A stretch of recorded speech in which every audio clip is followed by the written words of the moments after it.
Welcome to Blackbeard Logic, where we cut through the noise, expose the hypocrisy, and fight for the truth in this wild, wild world of politics. I am your host, Leon Francis, and today we have a jam-packed show sheet that's got everything from election integrity battles to liberal gaffes, local drama, and some good old-fashioned government waste outrage. All this and more coming up on Blackbeard Logic. First up, the SAVE Act, or as Trump calls it now, the Save America Act. Folks, President Trump is dropping truth bombs, saying the only reason that Democrats don't want this voter ID bill is because if we pass it, Democrats won't win another election for 50 years, maybe longer.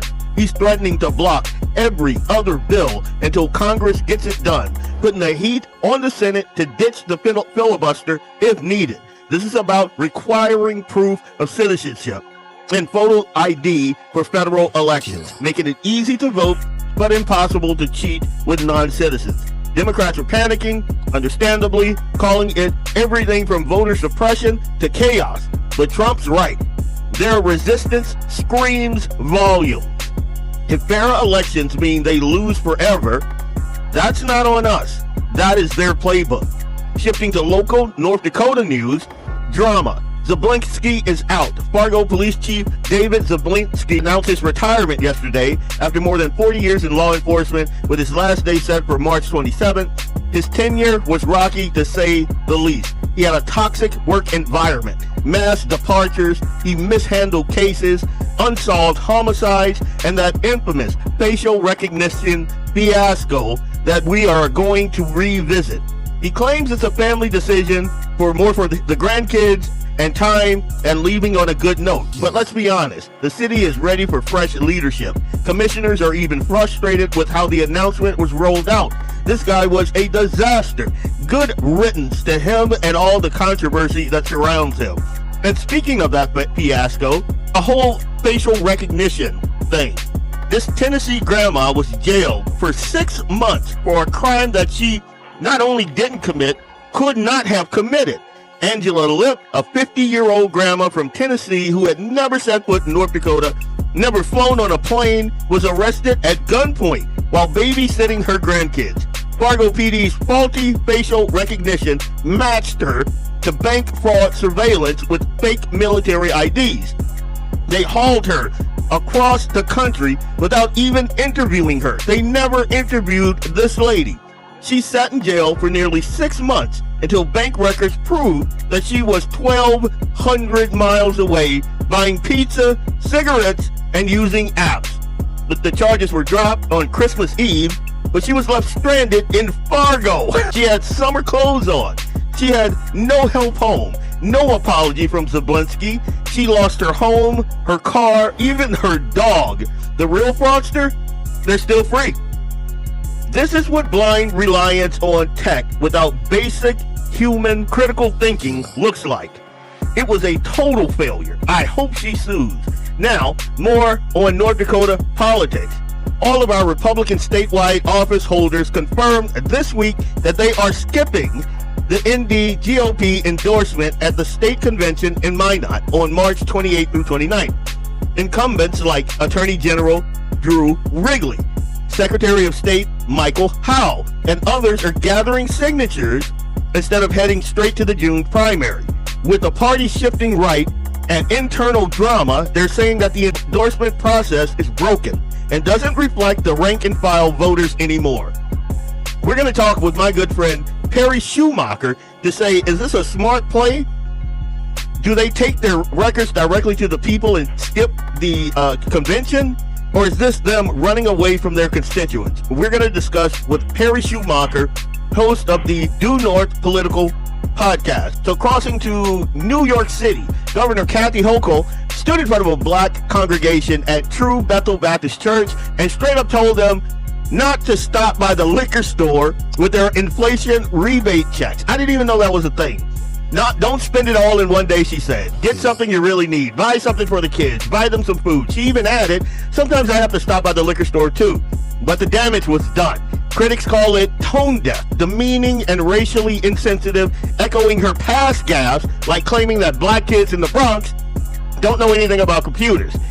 The pastor defended it as lighthearted, but I have a different take. Classical liberal hypocrisy, in my humble opinion. Finally, wrapping up with DC absurdity, Pete Hegseth, Department of Defense, is getting hammered by liberals for spending $22 million on steak and lobster back in September. And it was part of a massive $93 billion end-of-year spree, is what they're calling it. Watchdogs are screaming scandal. $15 million on ribeye, $6.9 million on lobster tail, $2 million on king crabs, plus donuts, ice cream machines, and even $100,000 piano. But hold on, everyone who served knows that surf and turf means deployment. It's a morale booster for the troops heading into harm's way. And the least that we can do, in my humble opinion. Where's the outrage over Biden's $40 billion with a B Taliban gear giveaway, or Obama's Iran cash pallets? Where's that? Nowhere. Our warriors deserve that meal. Let the libs clutch pearls while Hegseth gets the military focused on winning. That's the rundown, folks. Elections rigged against us, failed chiefs, party splits, liberal stereotyping, and defending our truth. Stay vigilant. Share the truth. This is Blackbeard Logic. I am your host, Leon Francis, on the Guns and the 701 Network. Let's get it.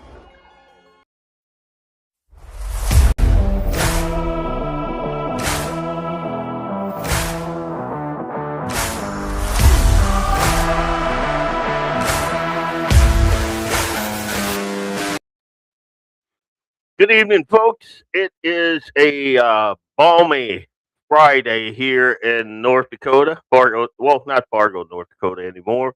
Let me know if you can hear me all right. I've been having mic issues. Sometimes it sounds fine. Sometimes it's a little tinny. I can hear my coonhound out there barking. That means somebody must be out in the yard. But somebody check on Bo. Sorry, folks. That's what happens when you have a coonhound. You put him out in the yard. You live like I live out in the middle of nowhere, so there's all kind of wildlife. There's got to be a herd of probably 50 to 75 whitetail. Like right, if I turn the camera and you can see out that window in that huge field out there, there's just tons going on. So if you hear my coonhound braying, you know what I'm saying. Anyway, all right. So, show sheet. First up, we're going to talk about Trump. So, Trump drops the hammer this week. And actually, like right before I sat down here, I saw that John Thune said he's going to bring the SAVE Act to the floor, and the Senate Democrats will be forced to defend their position on that. So I guess that's a good thing. But what I want to dig into is more this. They're doing everything possible because they know if we get this, they probably won't win an election for 50 years, okay? And maybe longer. And they're going to fight like hell. But boy, do they get killed. Because even the Democrats, you saw the numbers today, Democrats voted 86% that this stuff should be passed. The Democrats, with Republicans, you're at 98%, but Democrats are at 86, except for the people that run the Democrat Party, because they want to try and win elections illegally. It's the only reason you vote against voter ID is because you want to cheat. There's no other reason.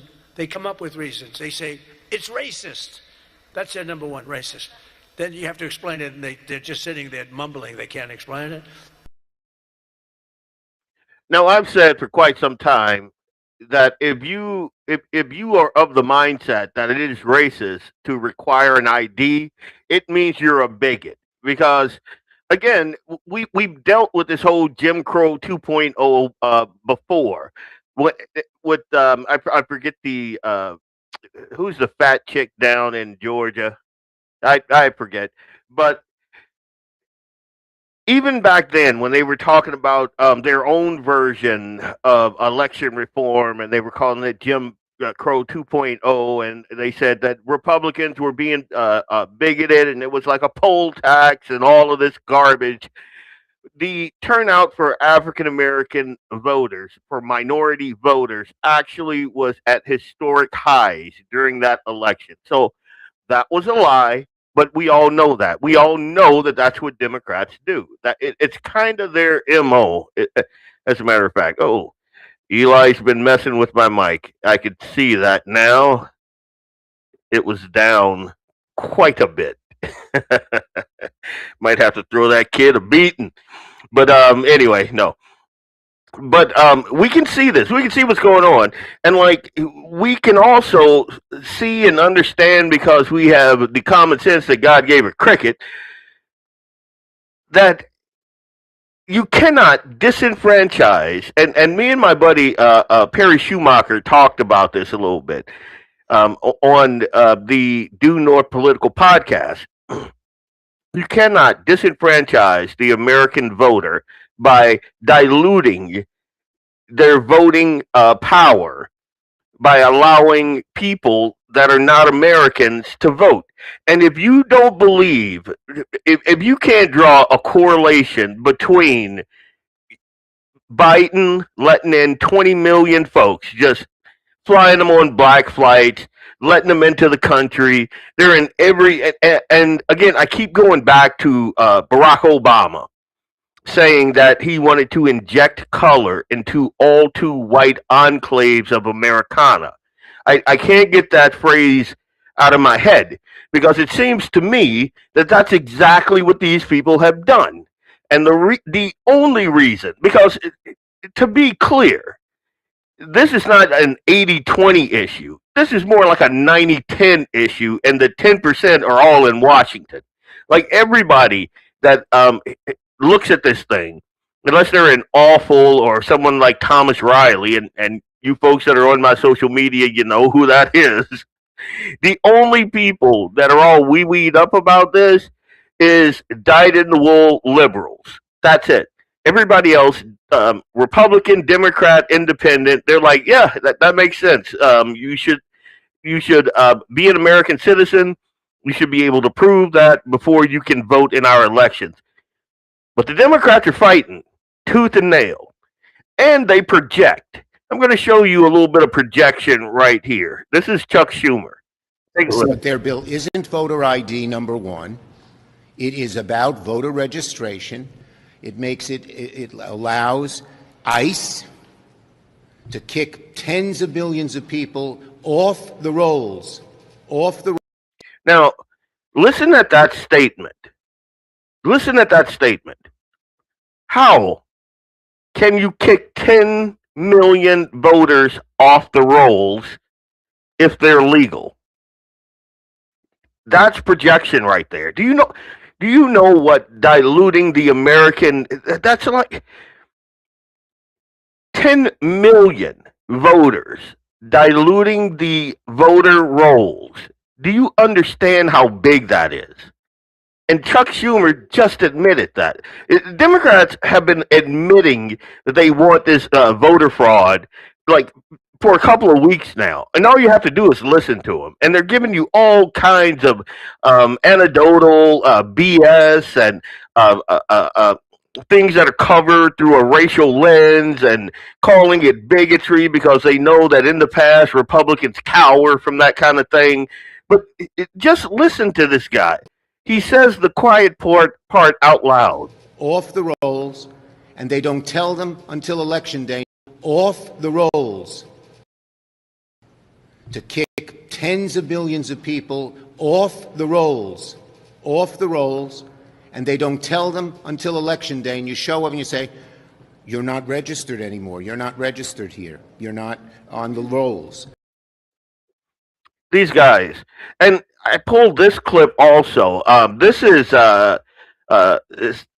Coons, and he is grilling Kristi Noem, someone that you guys all know that I have had an issue with since day one, is Kristi Noem. But on this, she's spot on.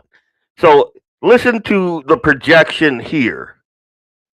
The deployment of ICE or CBP to polling places this November. There are no plans to have ICE officers at our polling locations. And I'm glad to hear that, but would you rule it out? Would you say it will not happen? Do you plan on illegal aliens voting in our elections, Senator? I do not. In okay, fact, then the there should be Heritage no need to, Foundation, unless you plan on illegal Madam aliens Secretary, voting. so I'm concerned by your rebuttal. There are no plans to send any of our law enforcement officers to But polling Madam Secretary, locations. you're sir. clear it would there be a have been federal illegal crime aliens. for you to do so. There are illegal aliens that have voted, and it's been proven in the past in certain cases in certain states. We provide a program to states. I think we have 27 different states that utilize our SAVE program now to verify individuals that are eligible to vote in their elections. And as states run their election systems, we encourage them to use that to make sure they maintain their election integrity. Madam Secretary, will you issue a directive that ICE and CBP should be nowhere near polling places this November? We have no plans to have ICE officers or law enforcement at polling locations. States are responsible for running. Now,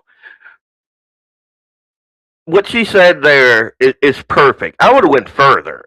I would have told this idiot, this pinhead, I would have told him, we were not planning on it, but given your very, very strong opposition, it seems like you guys have a game plan.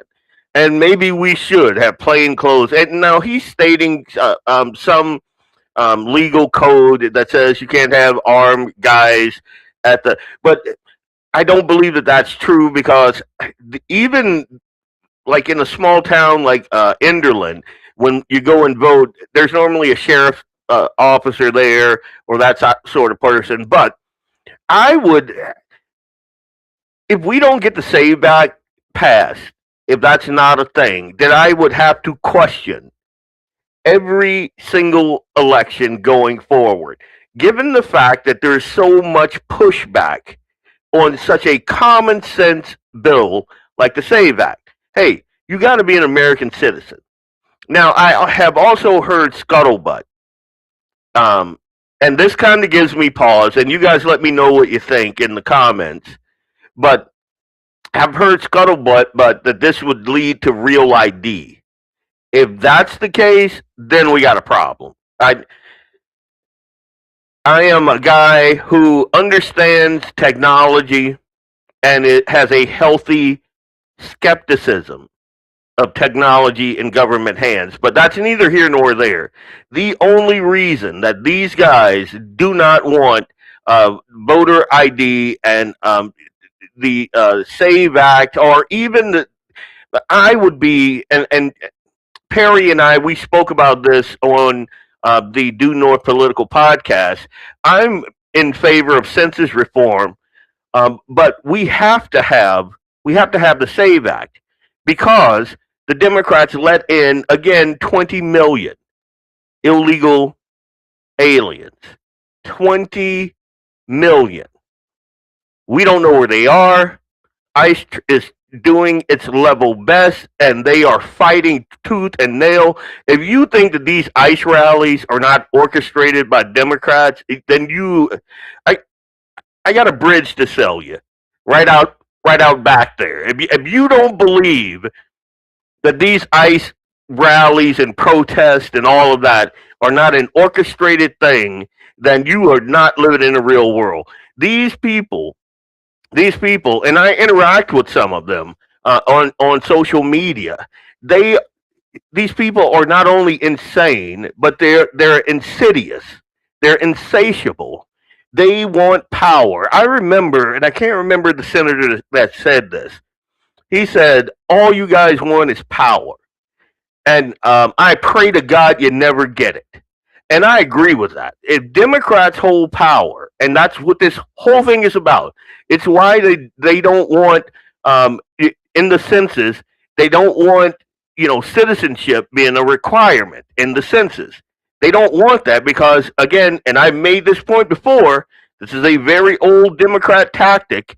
Back when the Democrats had their slaves, they wanted to count their slaves as people for the purpose of apportionment. That was the whole deal. They had absolutely no qualms about having folks that had zero rights, zero liberties that the Constitution afforded citizens. They had no qualms about using their bodies, though, as power as a vote, and that's what they're doing here. It's why you hear all of the BS statistics that immigrants commit less crime on average, which is a lie. Illegal immigrants commit well over the populace, the citizenry of the United States, of the U.S., well over representation. Illegal immigrants. One, they broke the law when they came here. And two, the crimes that they're committing, they're not being reported as like illegals. Like we'll get the big names, but all of the ancillary, they don't. These people have a strategy, and that strategy is long term. And it's why they are fighting tooth and nail against Trump. Because Trump is coming in, and I said this the other day, he's coming in and he's not playing 4D chess or anything like that. He's resetting the chessboard. That's what he's doing. What we've been doing does not work. And it has us backsliding. And we think that we're correcting, but we're not. Our position has changed. Like if we let these people have their heads, if we went into a deep sleep and woke up 20 years from now, we would not recognize our country. That's how far we will have migrated left. One of the reasons why I'm apprehensive about the direction of the NDGOP is precisely that reason. Like our elected representatives, they don't want to meet with guys like me and Perry and the good folks that are listening to me right now. They don't want to meet with us because they think that we are ideologues. They think that we are MAGA. They and the thing that gets me is the fact that we're the guys in the trenches. We're the guys that make the whole apparatus work. We're the guys that hold our own people's feet to the fire. Like when Nancy Mace came out with that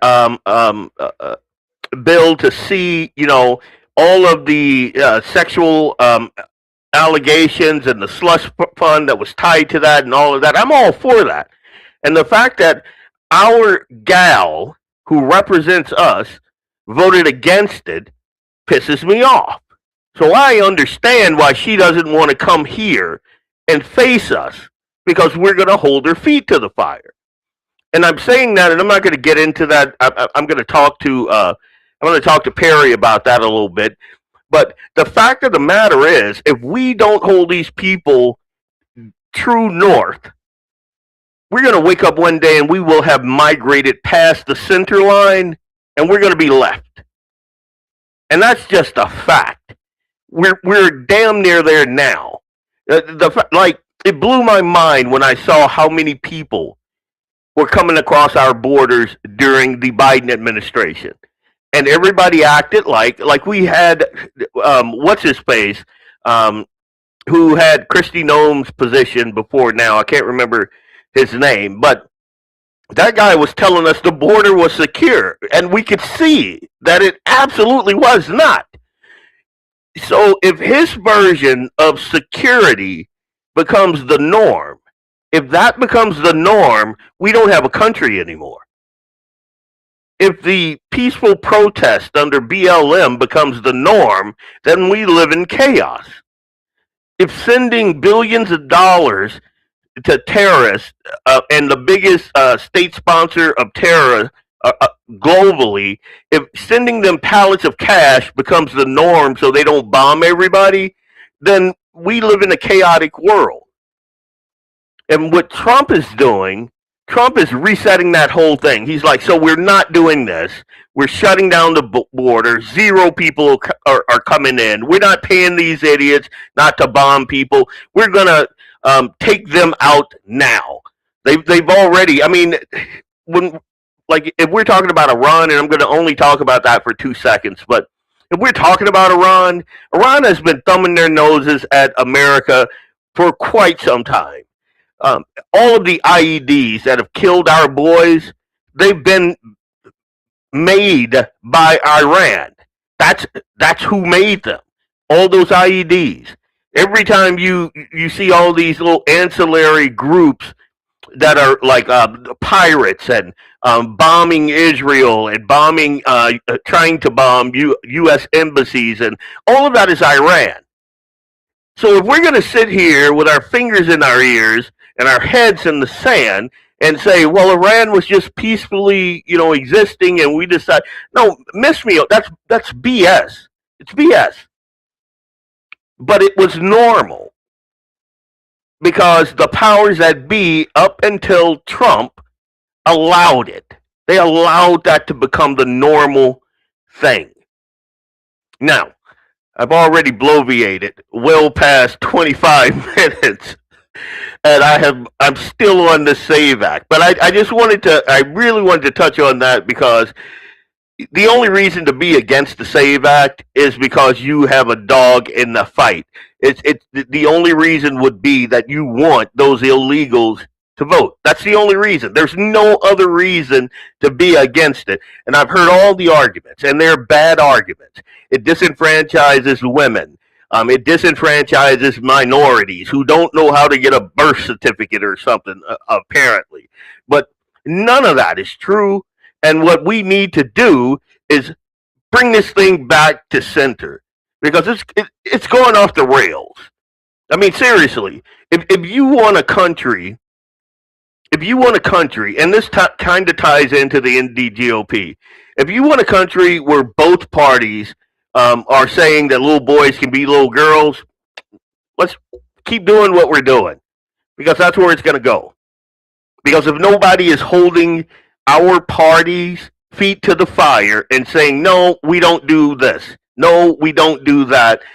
As a Republican, what a Republican means is X, Y, and Z. If we don't have folks in the trenches that are holding that line, we're moving left. I mean, we already see that. We've already seen that. So with that being said, I'm going to put that issue to bed.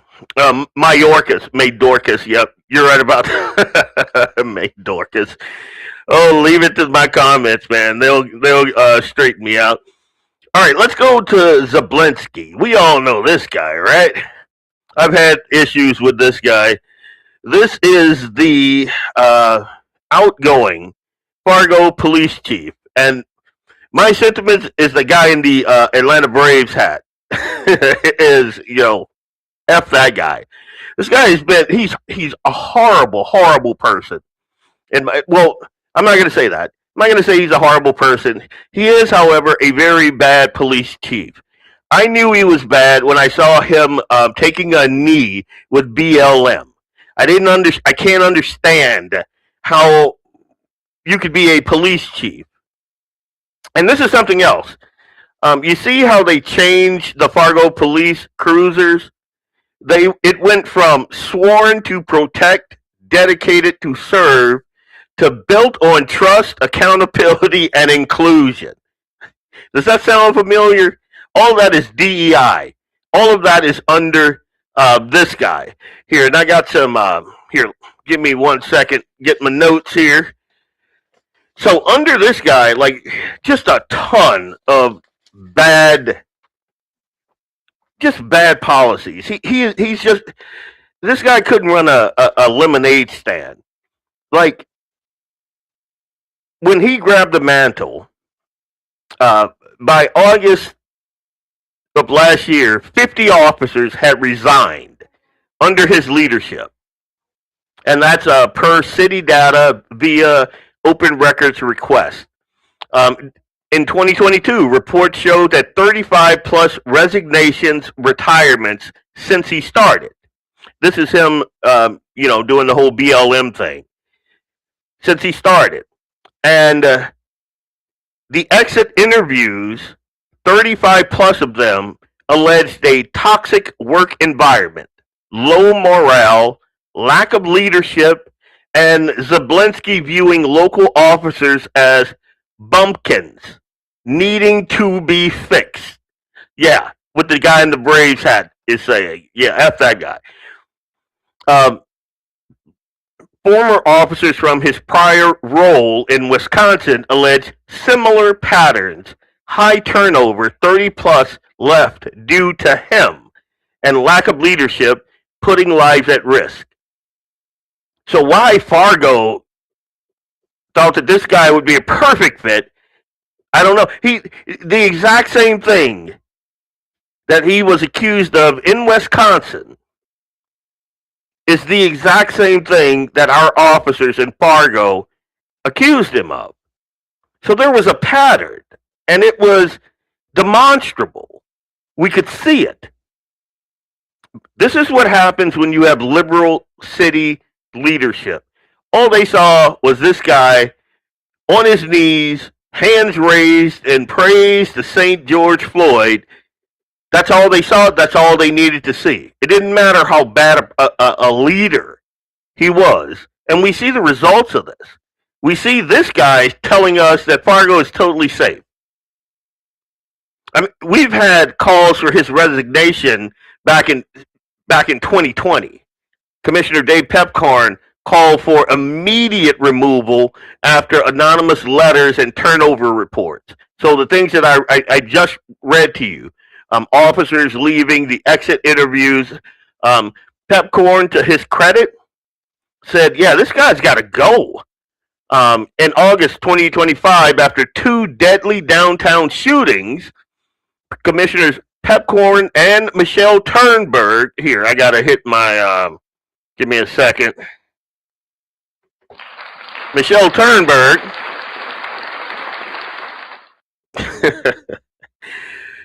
slammed his response. He had a delayed statement. I think he said he was off, I don't know, golfing, fishing, whatever. 15 hours. Like, we had those 2 deadly downtown shootings, and the Fargo PD, under this guy's leadership, flubbed that up completely. Like, completely. Just horrible handling of that. And then the messaging was horrible. They had a press conference 36 hours later. He was smug. He was arrogant. He was condescending. His communication skills were garbage. And so Turnberg and Pepcorn demanded his dismissal if he didn't resign. They thought he was going to resign back then. But no, he hung on. Tim Mahoney, the mayor there in Fargo, defended him. And the pressure was mounting from the public, even from reporters. I saw there was a lot of folks did not like this guy, and I'm glad that he's out. But I'm skeptical. He's saying that, he's leaving to spend time with the kids and, the grandkids and all of that. I don't think it is. I think that this is the reason. This is the straw that broke the camel's back right here, I believe. This story right here. Now, this is a grandma from Tennessee. Her name is Angela Lipp. She spent 6 months in jail because AI, the Fargo Police Department, AI, said that she was the woman in these pictures on this side. I guess you can't see those. That kind of blows. Give me a second. I'm going to try to move that over a bit so you can see. So she was in jail because they said that this was her. This woman on the left was her passing, withdrawing money, tens of thousands of dollars. It was supposedly an organized bank fraud scheme involving fake military IDs, tens of thousands of dollars withdrawn from banks based solely on facial recognition software matching surveillance footage to her driver's license photo and on social media. And this is why I say I have a healthy skepticism. A healthy skepticism of technology, because technology is faulty. And when you're talking about somebody's freedom, and let's be honest here, they nabbed this woman in Tennessee She'd never been on a plane before. Nothing. They bring her all the way to Fargo, North Dakota in the winter. 6 months she's gone, and she lost her home. She lost her vehicle. She even lost her dog. And the Fargo Police Department just kind of kicked her out on the street and was like, oh, no apology, no, buy your leave, no, hey, since this was our mess up, we're going to, give you a plane ticket home, give you some money for, like if she was an illegal immigrant, she would have gotten a lot more. I'm just going to say that. She spent 4 months in jail in Tennessee as a fugitive without bail before being extradited to North Dakota in October. She remained in jail for over 5 months until December 19th, when her attorney presented bank records and transaction evidence proving that she was in Tennessee, depositing Social Security checks, buying groceries, and using like Uber services during the alleged crimes when she was supposed to be in Fargo. The charges, 4 counts each of unauthorized use of personal identifying information and theft, were dismissed on Christmas Eve, and she was released. Freezing. Like, I'm a Louisiana boy. I remember when I came to North Dakota, it was November of 96. And I got to tell you guys, for 6 months, I was sick as a dog. And I had money, I had clothes, I didn't have the right clothes. Again, Louisiana boy, so none of my clothes were North Dakota rated.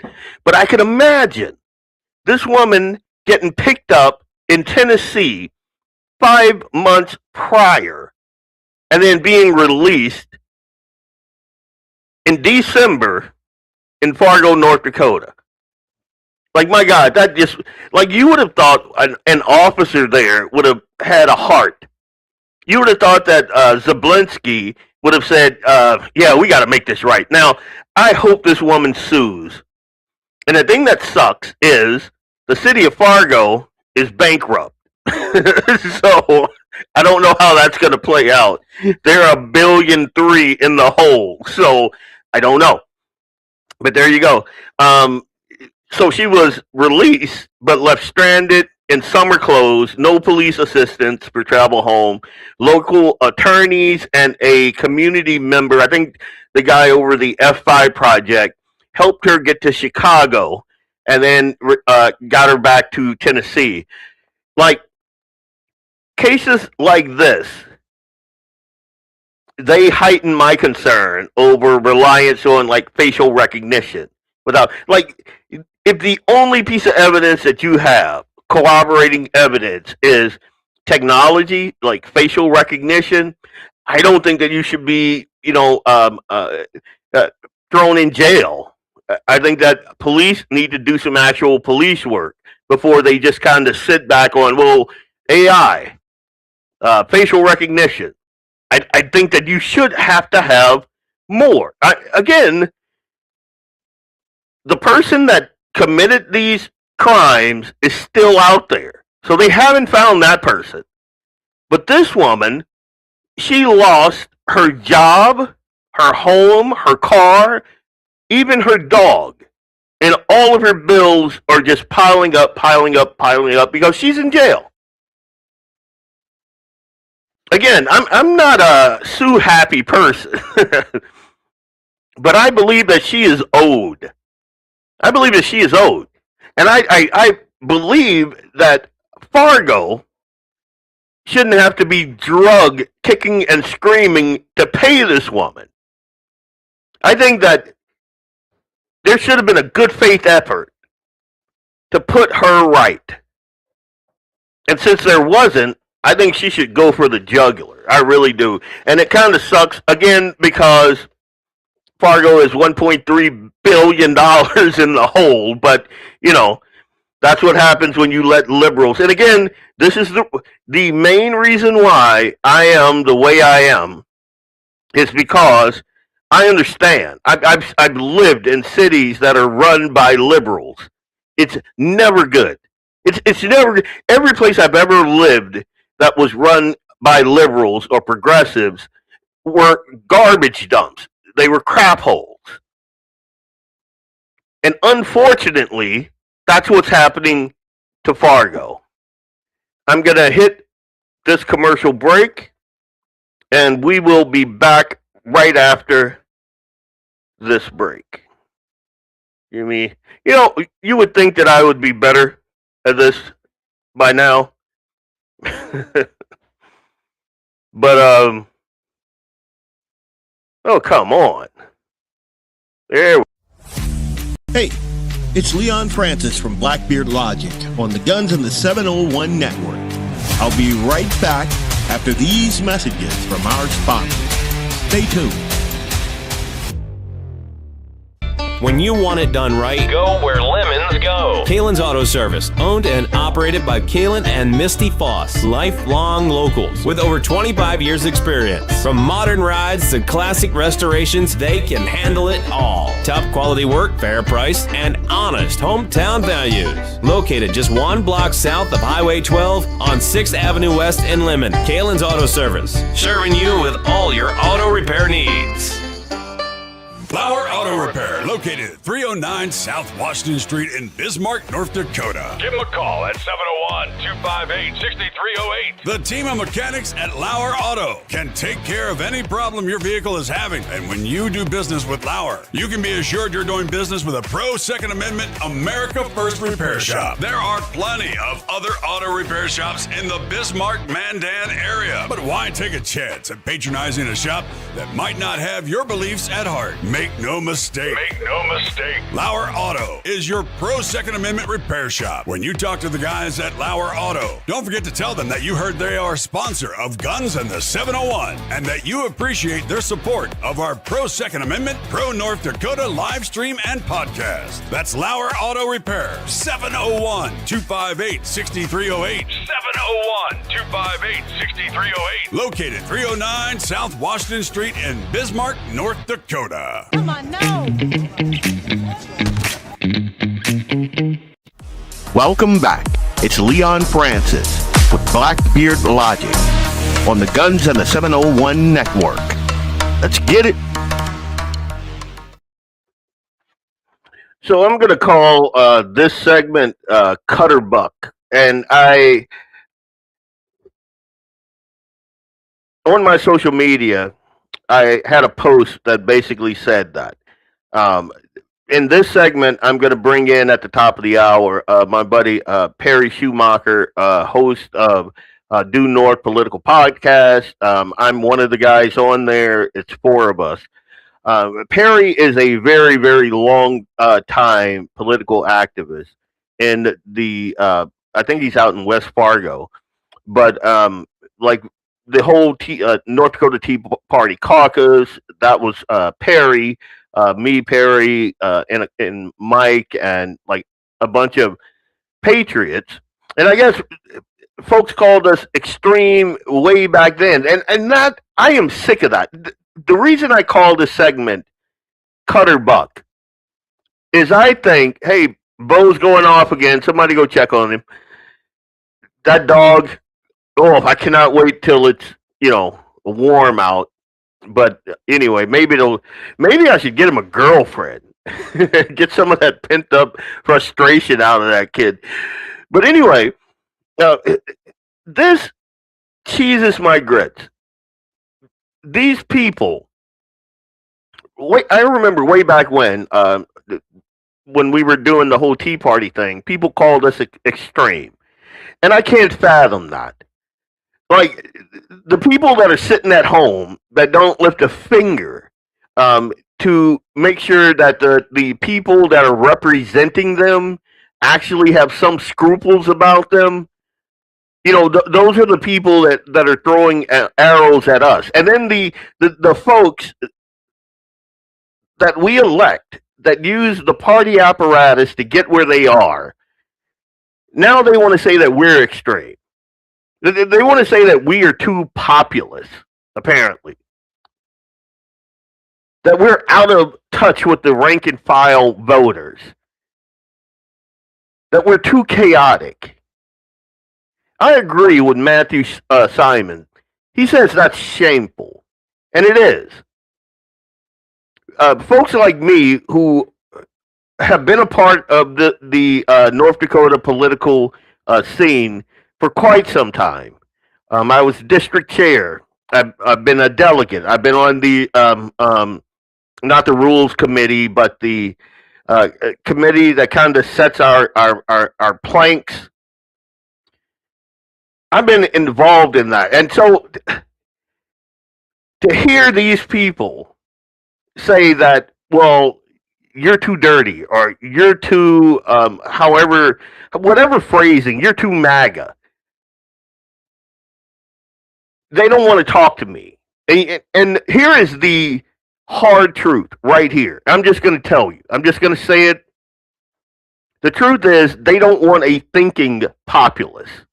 They don't want folks that sit down and kind of parse out the policies and the procedures and the things that are happening and what they don't want that. They would rather you sit at home and allow them to run this country in the ground. Why the hell are we 30-some odd trillion dollars in debt?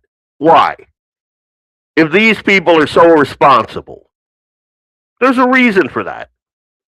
Why do they have a slush fund in Washington to take care of all the sexual assaults, all the sexual innuendos that are going on up there? Why do they have that? They don't expect you to hold them accountable. I mean, who are you? I believe that this is a truism. I believe that we get the government that we elect. And if we don't do our research, if they're not afraid to get their feet held to the fire, then we're going to get garbage. We're going to get what we have been getting that got us 30 some odd trillion. Some estimates are like $40 trillion in the hole. We're going to get leadership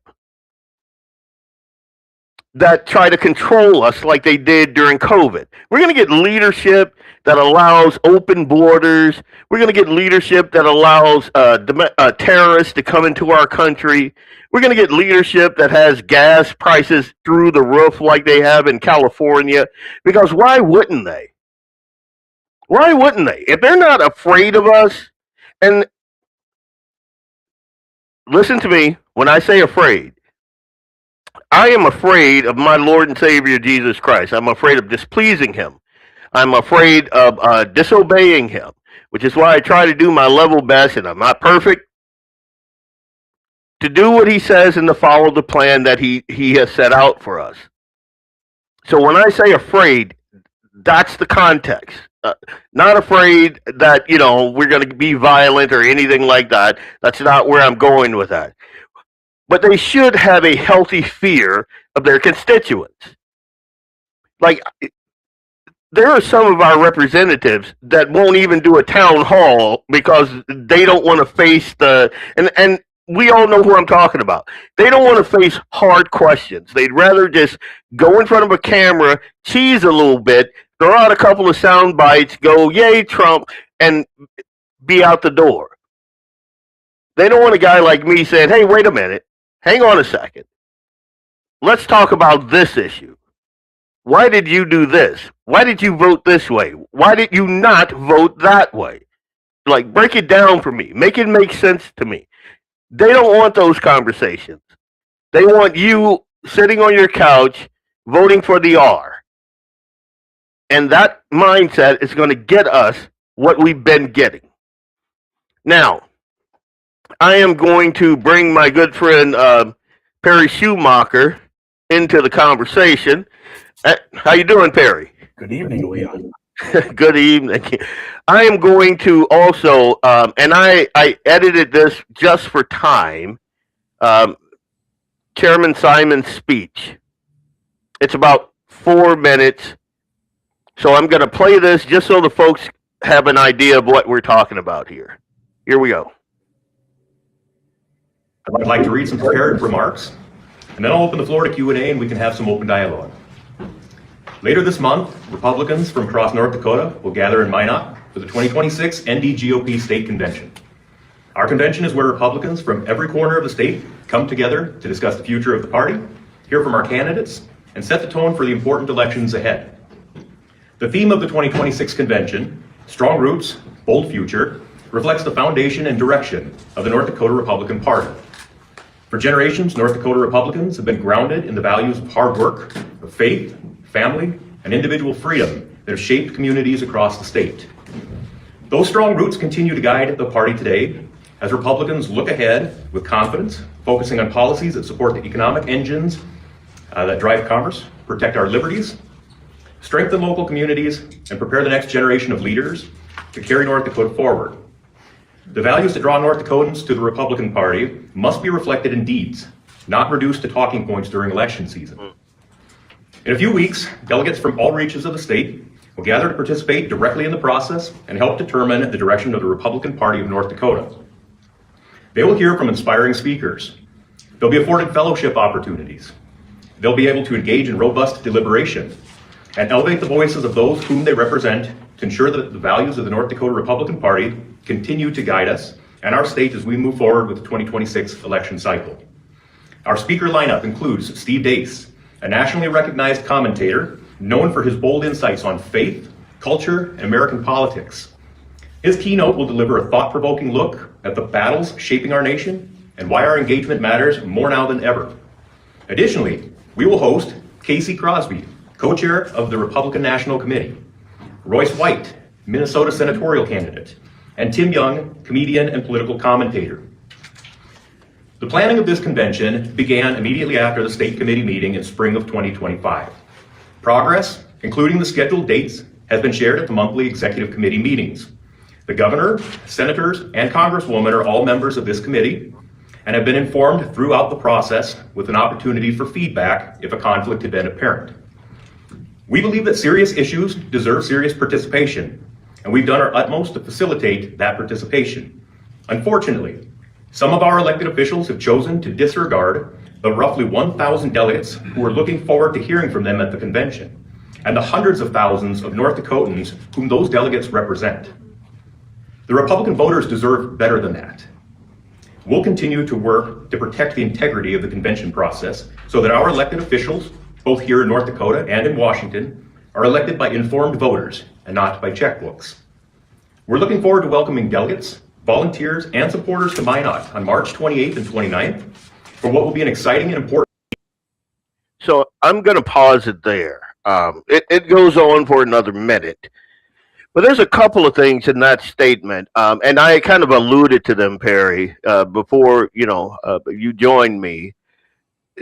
The fact that I don't believe they want an informed, public. I think they want mindless drones. So my question to you is, like Simon called it shameful and a disregard for the delegates. Do you agree with that framing, one?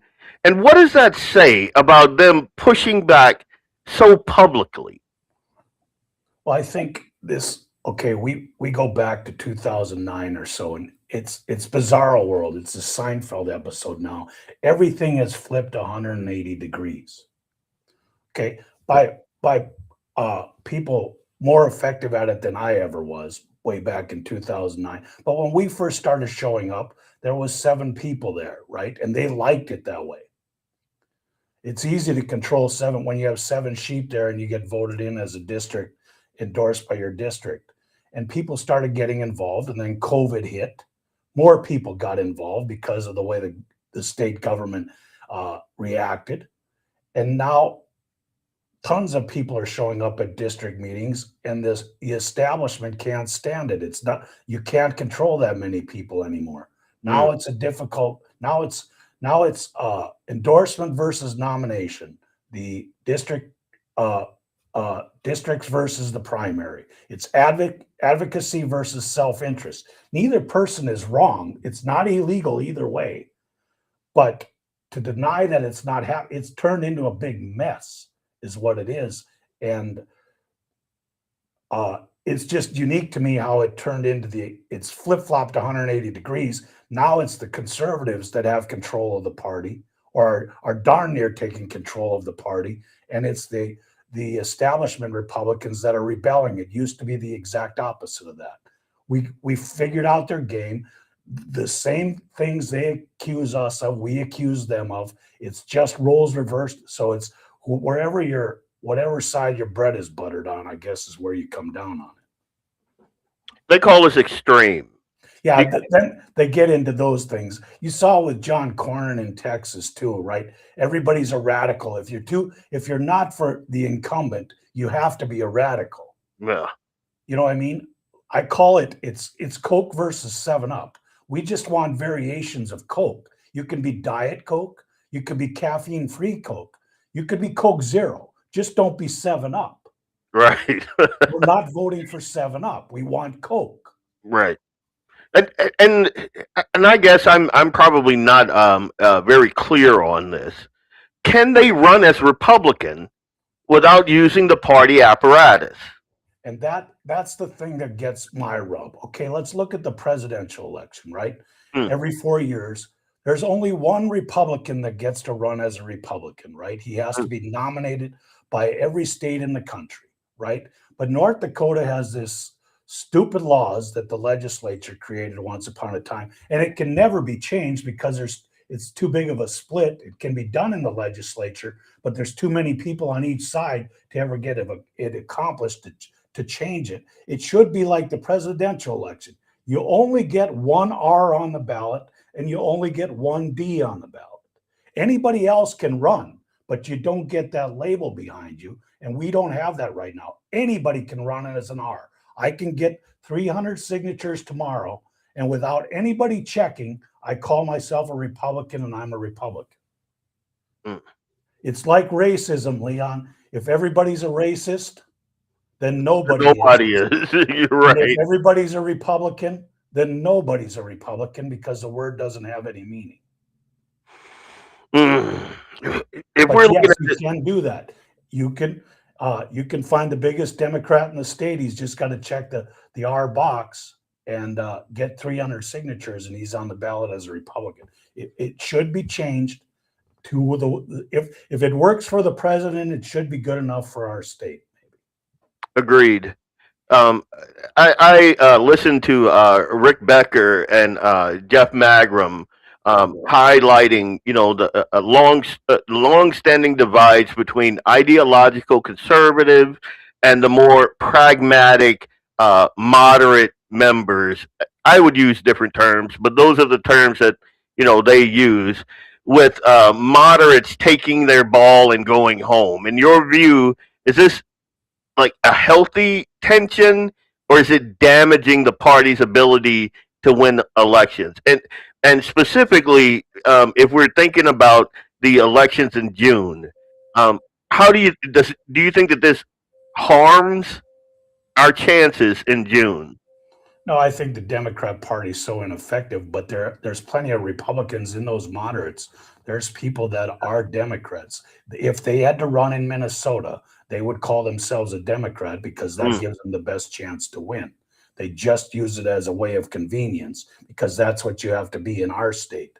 To win, you have to be a Republican. They're 7-Up. They're Orange Crush. They're not any variety of, they're not even Pepsi, Leon. They're not even Pepsi, not let alone Coke. And so, yes, is it healthy? I don't know. The party has to mean something or it doesn't mean anything, right? Yep. And I said before you joined us that, if we don't hold some semblance of true north, if we don't hold some semblance, we're all going left, because that's the way it seems to me. It never moves right. It never stays true. It always moves left. And that's what I see in the NDGOP. I see things that are concerning to me. And I don't think that makes me some kind of extremist, like I've been hearing. It's insane and logical. That's how I look at it. There's one thing we've never tried in this country. Flat out conservative, straight line conservative all the way. It's never been tried in this country. Right. I agree. The Overton window, you're right, constantly moves left, left, left, left. And but everything gets worse. Is that a coincidence? Nope. No. But I like you, I firmly believe the American people are an unserious people. They have an attention span of a gnat. And I say goldfish, but yeah, I got you. So that's where it's at. I mean, that's what you're up against. And so let's go back to the primary thing. So the incumbent, he gets beat out in the district. He doesn't get to use the R behind his name. In my world, he wouldn't get to use the R behind his name, but he does have name recognition, right? He's the incumbent. So he has that advantage over me as the district endorsed candidate. So why does he get both? The name and the R, and because he wants to still keep the R, he gets both advantages over me, and I'm the endorsed candidate. Doesn't seem right. Yeah, I have a problem with that because I believe that the incumbent did use the apparatus, the funding, the grind that you and me and folks like us put out there to get that person elected. They used that. And so for them to jump platform, for them to jump ship, and you know, I don't care if, you know, if you don't want to come and be endorsed by the folks that put you in that seat, you know, more power to you. But there should be some penalty for that. In my humble opinion, I don't know how that would look. I don't know what type of apparatus would take away the initial from his name. He doesn't get to carry that anymore. He wasn't endorsed. He doesn't. I'm Republican. Well, I'm Republican. Well, Yeah. Well, who says you are? Let's challenge that a little bit. You know what I mean? So, but is it ever? It can't get changed because there's too many people. It'll be a 50-50 vote. It's selfishness, you know. And so there we sit. And I don't know. It's going to take people like Matt Simon and a lot of smarter people than me to figure this out. But it's a mess. It's a big, big mess. I saw this coming when Matt Simon won. I saw this coming, and I guess my question to you, I mean, you're much smarter than me when it comes to this this type of thing. Is this is it repairable? Because I saw infight. When I say infighting, I mean folks don't understand. when Matt got the chairmanship, I saw some people that I respected act very badly. And I think that this was a long time coming. I think all of this was planned. I guess what I would want to know is this rift repairable? Because looking at it from right now, I just can't see it, man. This is like me and my sister, who I've been estranged from for like 20 years, and we don't talk, and you know, we got nothing in common except for the guy in that room over there. That's what it seems like to me. It's going to take a lot of people getting in the same room, and you still have to remember, folks. There's one way bigger enemy out there, right? It's the left. You kind of see it in the podcast world too, right, Leon? You're living in that world right now. I mean, since Charlie died, everybody's going after each other. They're going after because they see dollars to be made. So you got your Candace Owens, you got your Tuckers, you got your Ben Shapiro's. They're all in a big pissing match and calling each other names. And the other side wants to shoot us. Yeah. They did shoot us. Yeah. You know, we're losing focus of what really matters here. You know what I mean? Yeah. But hey, that's why back in our Tea Party days, I had to get out of it. I couldn't handle the dishonesty, even on my side. Yeah. It was just too much for me to stomach. You know what I mean? Politics, man. Yeah, it's a dirty blood sport, but for anybody with integrity, it's hard to swallow. Yeah. And I think that guys like Matt, like I met Matt, we chopped it up on the podcast. I met him in person. We talked. He's a solid dude. He's a really good dude. I don't get the heebie-jeebies with Matt that I get from a lot of politicians that I've met, sat down, spoke with, and I'm like, yeah, something that seems off. I don't get that with Matt. and they don't like Matt. The establishment they do not like this dude. And so it makes me think, how do they feel about me? Exactly. Instantly, we're radicals, right? Just because we want Coke. Yeah. We're radicals. How dare you? You should be happy you're getting a soda. Yeah. What are you complaining about? I could have given you water. You're getting a soda. Be happy. We're beating the other side. Be happy. How do you? But the world's not getting any better. See, as you cave time and time again, things are getting more and more messed up. Sooner or later, you got to draw the line. You get any words of wisdom from Steve Dace?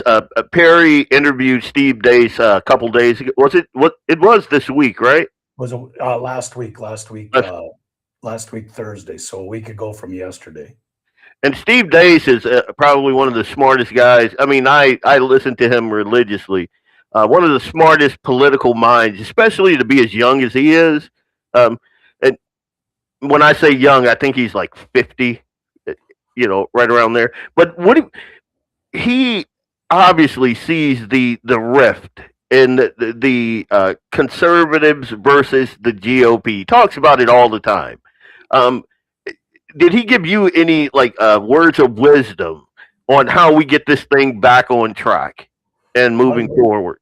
I asked him that question, and he said, you got to make deals when you can make deals, but you got to find out who you can make deals with.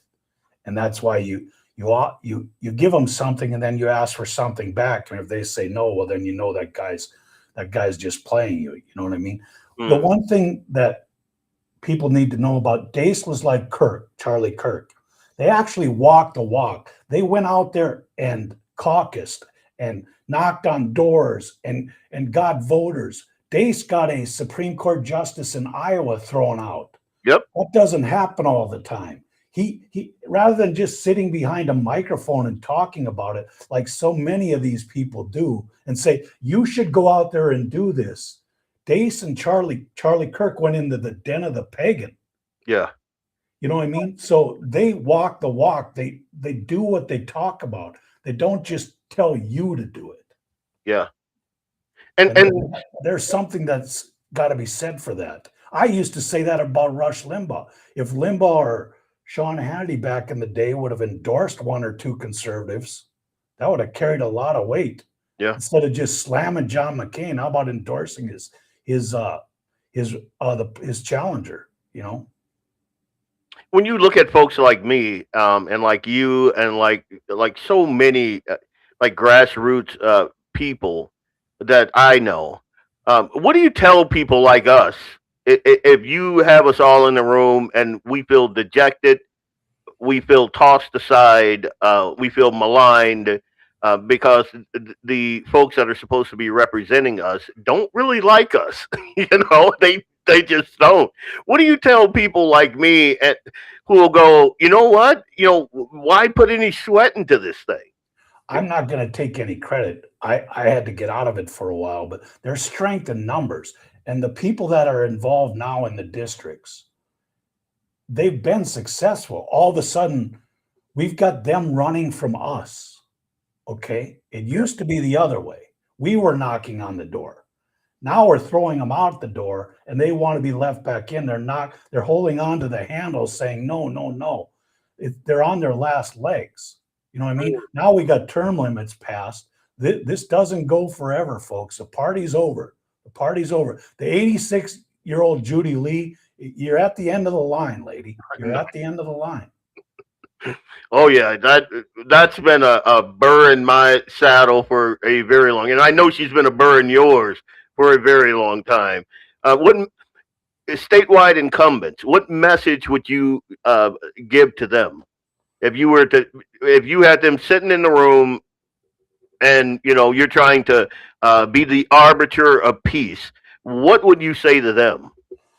Well, don't discount the people that are asking for a better candidate. What are we supposed to do? We have to have you until you're bored or you die, or we got to elect a Democrat?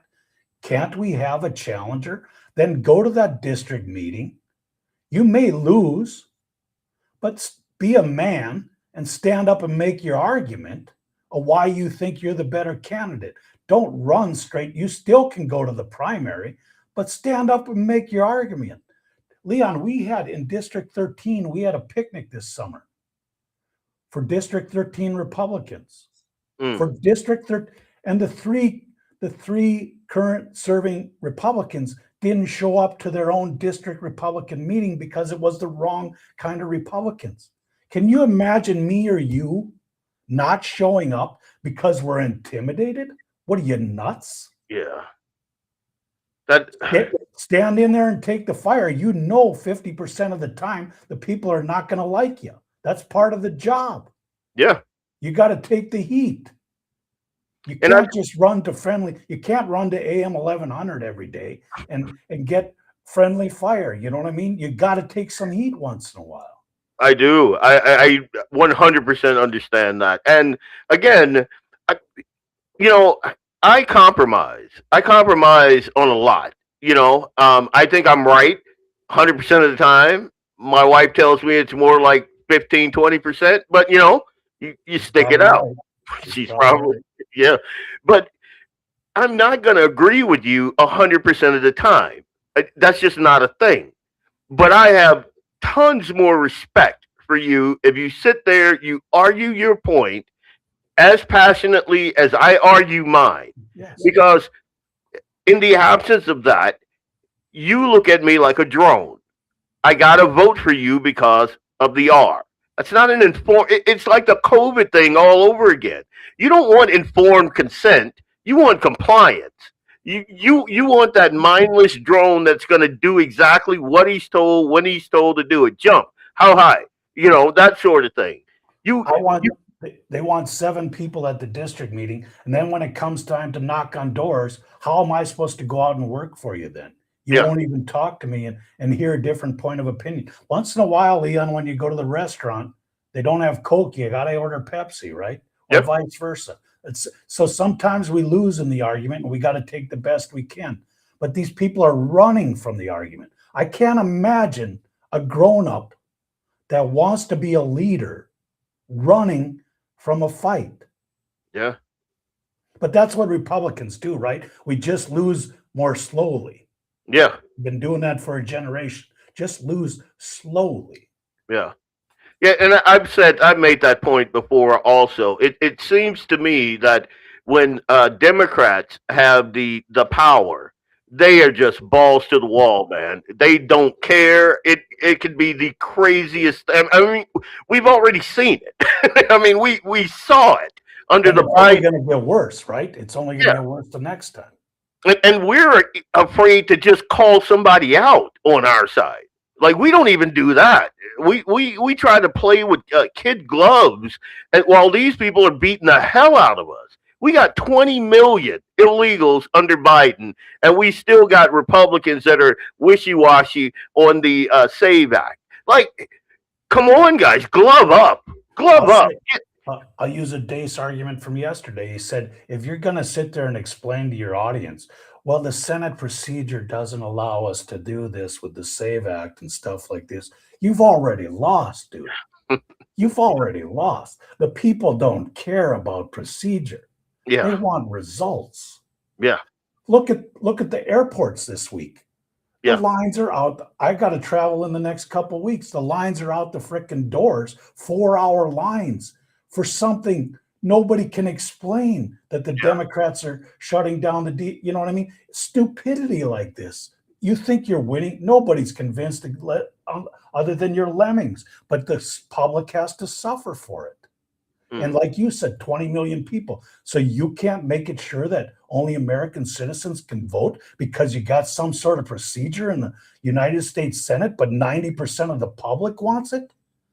And we're supposed to champion you? Yeah. I mean, gosh. I didn't mean to get you upset, man. Yeah. To me, it is just, it's unbelievable. And I played the whole Coons and Nome. I played Schumer. Hey, 10 million people are going to get kicked off the boat. Well, duh. Yeah, that's kind of the point. That's kind of the point, exactly. You said it the other day on our show, right? Whatever they're accusing you of is what they're doing. Yep, they're projected 100%. Yes. Perry, anything you want to leave us with? Words of wisdom. I want to tell your viewers and listeners to watch our Due North podcast. Leon is one of the stars. every other Tuesday, 6:30 p.m. Central Time. Join us. Yeah, I got a plug in here. I might play it. Play you out with it. But yeah, I enjoy it. I figured out that I was not a star when your brother is racking up the points, man. It's logical, yeah. He's just so calm. Maybe people like that. Maybe that's what they like. Me and you get a little bit more fired up. Yeah, we're a little more salty. He's a little more. We're gonna move with the whole trophy thing. I'm not sure. We'll see. It depends if I'm winning or not. I was looking at the numbers today. I got to put some scores on the board, man. Perry Schumacher, guys. You have a good weekend, Leon. Thanks for having me. You do the same. So that's Perry. And seriously, and I always put on my social media, when we're going to have the show. So you guys stay tuned for that. I'm going to play you a little bit of our show here. I'm going to go down here and give me a second here. Or maybe I didn't put it in here. Maybe. Let's do this. I'll do this instead. Okay, let's go. I am Leon Francis of Blackbeard Logic on the Guns and the 701 Network. Let's get it.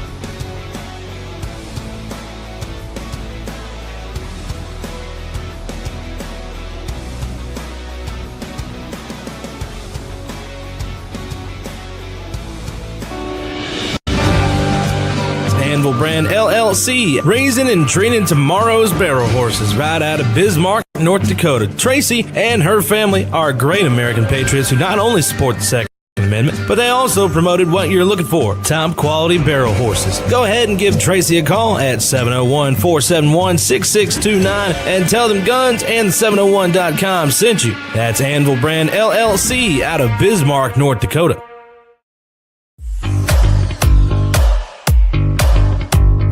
At Horton Laser Craft, we believe in the power of personalization. Whether it's a cherished memory, a special occasion, or a unique gift, our custom laser engraving brings your vision to life. Our expert craftsmen and state-of-the-art technology ensure every piece is a work of art. From personalized decor to one-of-a-kind keepsakes, Horton Lasercraft makes every moment unforgettable. Visit HortonLasercraft.com today and start crafting your perfect gift. For more info, email them at HortonLasercraft@yahoo.com or call them up at 605-545-7535. Horton Lasercraft, where memories are engraved.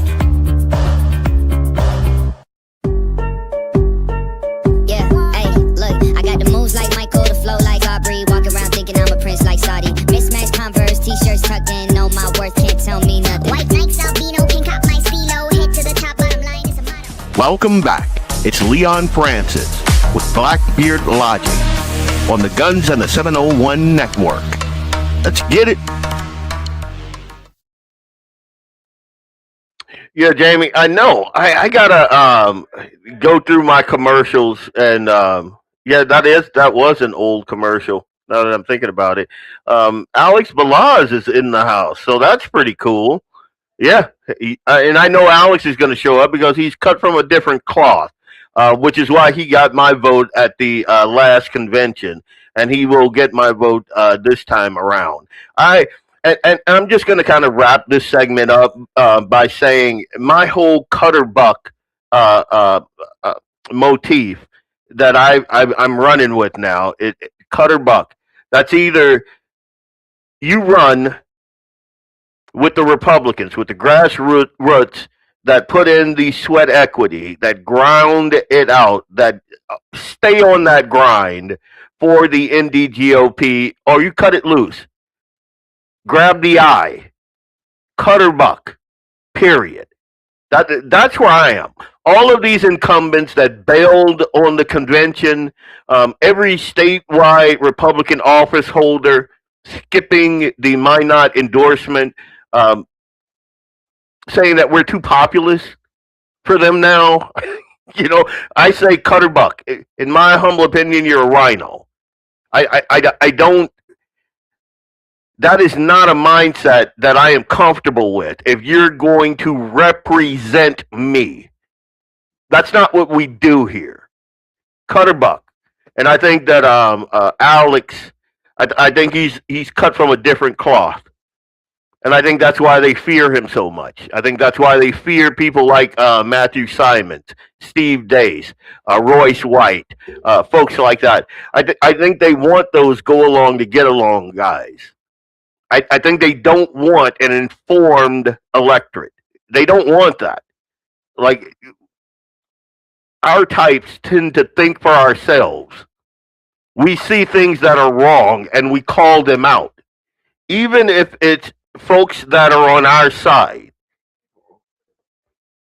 The one thing that kind of distinguishes us from Democrats is they have 100% unity over there. They have groupthink. They're drones over there. We're kind of not that. We have that independent streak that founded this country. And that thing is unbridled. You can't, it's like a wild horse. And I think that there is strength and unity of a party like that. Robust debate. Great. I love it. Bring it on. I got my ideas. You got your ideas. Let's sit down and let's talk it out. If I don't agree, I don't agree. If I agree with 90% of your policies and procedures and strategy, then you got somebody who's going to grind it out for you. But if you don't even have the conversation, if you won't even talk to me, if you think I'm too extreme to come and even submit an argument to, then you're losing me. Like, there's no reconciliation behind that. Cutterbuck. Be a Republican or be a rhino or be an independent. You can't be both. So, Alex, I will see you in Minot, and I will be very, very happy to cast my vote for you. Now, let's move. Let's see, where was I going to go after that? Maybe let's do a little Kathy Hochul. This chuckle nut. So when I heard about this is one of the, and we all know how Democrats, their mindset. They try to come off as altruistic. They're not. They're bigots. Like, in their heart of hearts, that's what they are.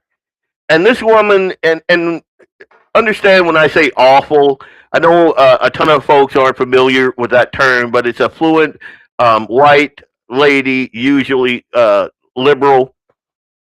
She personifies what an awful is. Listen to this. A Sunday service at True Bethel Baptist Church in Buffalo, a predominantly Black church. Governor Kathy Hochul addressed the congregation. She spoke about the upcoming state inflation rebate or inflation refund check meant to offset the burden New Yorkers have faced because of inflation and higher sales tax. Now, I'm going to show y'all what she said in just a second, but it wasn't good. Here we go. Cuts in Medicaid. People will lose their health care jobs, and I don't want to see that happen. So I'm putting more money back in people's pockets, the largest middle-class tax cut rate in 70 years. An inflation rebate, because you all paid so much in inflation, we collected more in sales tax. I said, that's not my money, that's their money. You people across the state of New York, checks are coming out soon. Watch the mail. Okay? Okay? Don't spend it all one day. Get something you really need. Okay? Don't stop by the liquor store. Okay? Buy something for the kids. Buy them some food. Sometimes I have to stop by the liquor store too. I understand. It's all right. It's all right. All right. Kathy Hochul, ladies and gentlemen, let me remove her. So again, as y'all heard, she was there at the church and telling them all about the rebate checks and all that. And she says, don't stop by the liquor store. And then I didn't know, it was kind of a mixed reaction in the audience there. And she said, oh, I have to stop by the liquor store sometimes too. And it's like, it sounds like you already did, if you ask me. But anyway. Yeah, 100%. Imagine, and I've been seeing a lot of clips like this of Democrats saying the most bigoted thing, yet they are supposed to be the party of the minority, and they are absolutely not. And it kind of ties into what we were talking about with the NDGOP. They want drones. They want, like, people like Biden want me to hear him say that if you don't vote Democrat, then you ain't black, and just be okay with that. Like, I'm not supposed to have any critical thinking gray matter up here. I'm supposed to go, oh, okay. And like when Hochul said, I think it was last year when she said, well, black folks are not going to be able to get, IDs because they don't know how to work. Black kids in the ghetto don't have computers or some stupid thing like that. I'm supposed to go, oh, okay, yeah, that must be true, right? Hochul is a Timu and Hitlery double. You're right. I don't understand how these people get elected. I'm saying that, but I do understand. An uninformed, easily persuaded electorate, which is what we can never become. We cannot become afraid to hold our representatives' feet to the fire because we're afraid that they're going to just, angrily take their ball and go home, type of. We can't do that. We do that, we get COVID. We get I forget what the vaccine schedule is, and just kind of roll with it. Politicians by nature are not to be trusted. Alex, sorry, brother. One thing that I take from Reagan is trust but verify.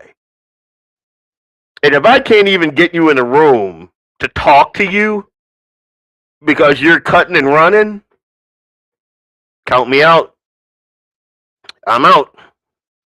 Here's something else that you're supposed to kind of take the media's word for. I don't know if you guys if you've been following the whole Pete Hegseth thing. They moved on to some other idiotic talking point now, but they were dragging Pete Hegseth because he, had, I think it was $22 million, and they were all weebied up because it was for lobster and steak and an ice cream machine and all of this stuff, and they were like, oh, he's spending frivolously.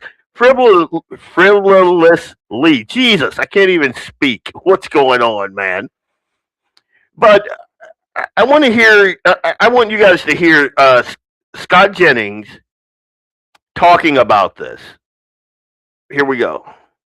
Spent $15 million in 1 month for ribeye steak, $6.9 million for lobster tail, $225 million for furniture. He spent more in the month of September than most countries on earth spend in their defense. Paul, do you believe all for himself? Lobster tails? Do you believe while our troops are eating MREs? No. Do you believe the Secretary of Defense is personally eating all the lobster? Well, he can't eat 16. Troops. Oh, really? The troops are getting lobster frequently. Brothers deep. Yeah, they are. Has steak and lobster. How's your steak and lobster? All right. Damn, you're decent. How's yours? I'm ready for war. We're going to war. My God! Troops who are going to war. Oh my God! Great meal. You know that. They're getting lobster. You are so full of it. Killed over this. You're going to get killed over this. Internet, do something. And the internet did. I might have to double it. I had to run it back. He has spent. In 2010 in Afghanistan, I was working with two other Marine EOD techs, Brian Smith and Chindo Mesa. We had been out all day long working some IEDs. It was a difficult day. We had a few really close calls that day. When we got back, we sat down, and I've got this picture of us just sitting on a ledge at Patrol Base Karma, and there's a stack of MREs behind us. And I remember Mesa looking at me and saying, man, I hope I don't get that chicken tetrazzini or something like that. Like, we've been out all day. It's a tough day. It's like, man, I just hope we get a decent MRE. And then somebody comes down the corner like, hey guys, it's steak and lobster night. It's surf and turf. A log train had come in, which was insane because the route was littered with IEDs. And now I've got another picture of the three of us eating steak in the room that we lived in later that night. What's funny is the look on our faces from the one picture to the other is about the same because we're in war. But after that day, for weeks, we talked about steak and lobster nights. The only one I've ever gotten overseas. It was in the middle of a really tough summer. Brian got blown up a few weeks later. He's not with us anymore. He died of stomach cancer last year. Then I got blown up a couple of months later. And you see these tweets. You see these tweets about, you know, Pete Hegseth has spent $15 million on steak and lobster. Are you serious? That is the only thing about home. That's the only thing that makes you feel special for the entire time you're there watching your buddies die and you're mad about that. The fact that people aren't smart enough to even look up what that's for before they criticize it. And I guarantee you none of them said a word when Biden surrendered Afghanistan, killed 13 of us, or when the whole DOD spent tens of millions of dollars on going woke. So what this guy is saying is spot on. It's 100% true. Steak and lobster are a time-honored tradition before and during deployment. For holidays, sometimes on Fridays, depending on the installation. This again, it's another fake outrage by the left. And like that guy that Pete Hegseth was arguing with, he knows this because that guy, I believe, was in the military, so he understood. He knew that what he was saying was not true. And on a side note, these same people conveniently and rarely complain that rarely complain that troops are not being taken care of with the proper, you know, X, Y, and Z. I'll go one better. One of the reasons why things like this just kind of cheeses my grits is because I believe that these guys deserve it. We have politicians over here that have little to no skin in the game. The military does. And I'm gonna do this. I want you to look right there. See right here? United States of America honors the memory of Marissa Jo Gloria, signed by Donald Trump, awarded by a grateful nation in recognition of devoted and selfless conservation to the service for our country in the armed forces of the United States, and that's Marissa up there. She has a place of honor in our house because we appreciate her sacrifice. That was my niece there. And like I'm reading some of the comments, illegals get four-star hotels in NYC, 3 hot meals a day. That a lot of times they would throw in the trash. All of that. Like I see things like this. Like when I saw all of them getting all wee-weed up, and I agree with Pete. I wouldn't have even addressed any of those idiots, any of those news, but it blew up. It went viral. And all of a sudden, we are no longer talking about this. The $40 billion in military equipment. But we're supposed to be mad that Hegseth bought our guys surf and turf. Like Pete bought $20 million worth of surf and turf, and he sat down and he ate it himself. No, we're also supposed to forget about, you know, the fact that Obama sent Khomeini $1.7 billion. That is enough money to get Fargo out of the hole, right there. But $20 million for our troops, apparently that's That's a bridge too far. Biden sent Khamenei $6 billion. We're not. What are we supposed to do with that? You know, it's a non-issue that they blew up. And I was happy to see that the internet did exactly what Jennings asked it to do. There were tons of video from enlisted men and women talking about this over this entire week. And the media moved on. Now they're on this whole thing where Pete Hegseth said, we're going to give no quarter to the enemy. Oh, my God, they're talking about the Hague. That fat port over there at Inforum is like, oh, my God, we have war. This is a war crime and blah, blah, blah. And I'm like, oh, my God, these people they're not serious people. And if they didn't control so much power, we could ignore them. But they do, and the only reason they have the power is the thing that they require is us to be uninformed. They want us, like the Democrats are already like this. Those people are not informed. They're soundbite people. They believe exactly what they hear in the mainstream media. We are a different breed, which is concerning. Which is why the situation with the NDGOP is so concerning. When the folks that I help elect to represent me no longer want to hear from me, they specifically cut us out of the equation. The folks that'll hold their feet to the fire, the folks that'll have those hard conversations with them, they intentionally cut us out of the equation, and they go after the mindless drones. That is concerning. That is very concerning to me.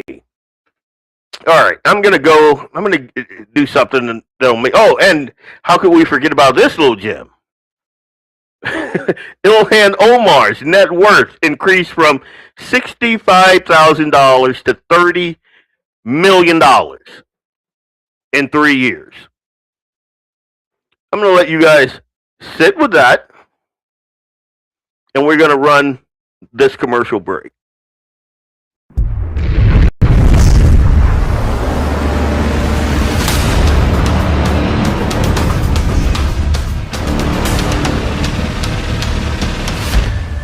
LAUER Auto Repair, located at 309 South Washington Street in Bismarck, North Dakota. Give them a call at 701-258-6308. The team of mechanics at LAUER Auto can take care of any problem your vehicle is having. And when you do business with LAUER, you can be assured you're doing business with a pro Second Amendment America First repair shop. There are plenty of other auto repair shops in the Bismarck-Mandan area. But why take a chance at patronizing a shop that might not have your beliefs at heart? Make no mistake.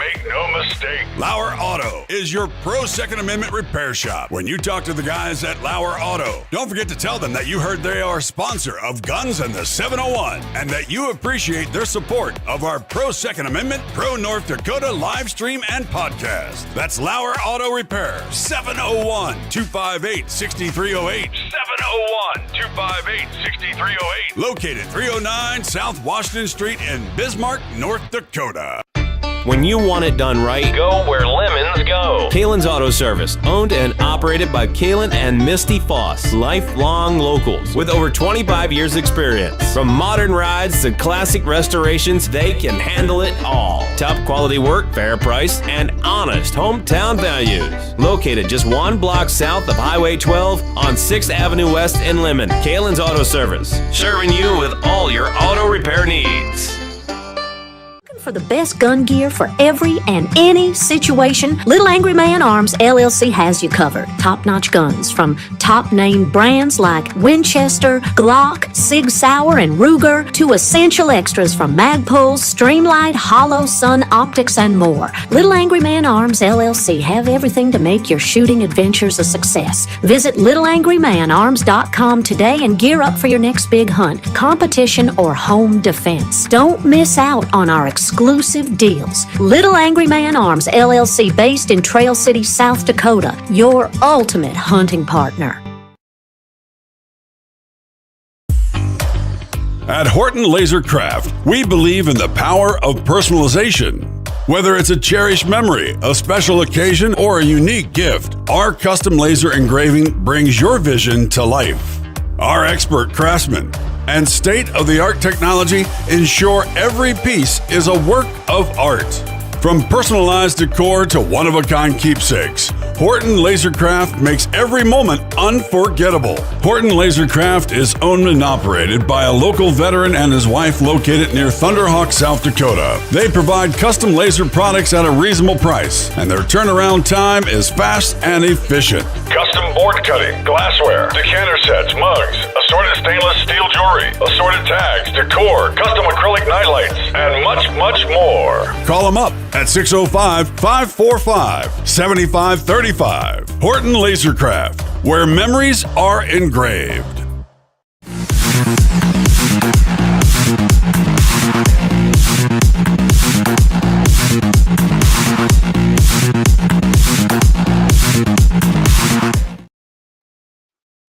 Yeah, just kind of looking through the comments here. Some really good points. The left would have them sleep in a parking garage and give them cold pizza. Yeah, the same people don't seem to mind that we spent $18 million covering up congressional sex scandals. How did our representative vote for that? Yeah, that's a problem for me. That's a problem. I got to have Alex on here before the convention and just kind of pick his brain on some things. I wonder if he'll run. I wonder if he'll be like, oh no, that guy's too crazy. And I remember, like, and I'm going to wrap up this Pete Hegseth DOD getting slammed for $22 million on steak and lobster. And that's to fly it overseas, to do whatever he's going to do. And there was like ice cream and obviously like some comfort food. These folks are getting like MREs. And like the guy in the video, the veteran in the video was saying, you know, you get back, it's hot, you know, it's a long deployment. You might lose a friend or two. And the morale booster you get is like, instead of tearing open that chicken tetrazzini MRE, they're like, hey, come down to Chow Hall. We got surf and turf tonight. And you're like, I got no problem with that. I do have a problem with the Taliban getting $40 billion in gear, in American gear, with Iran getting $1 billion in cash, dropped from on pallets from unmarked planes. I have a problem with leering centers in Minnesota. That's what I have a problem with. This is a non-issue here to me. Like when I heard this, I'm like, what?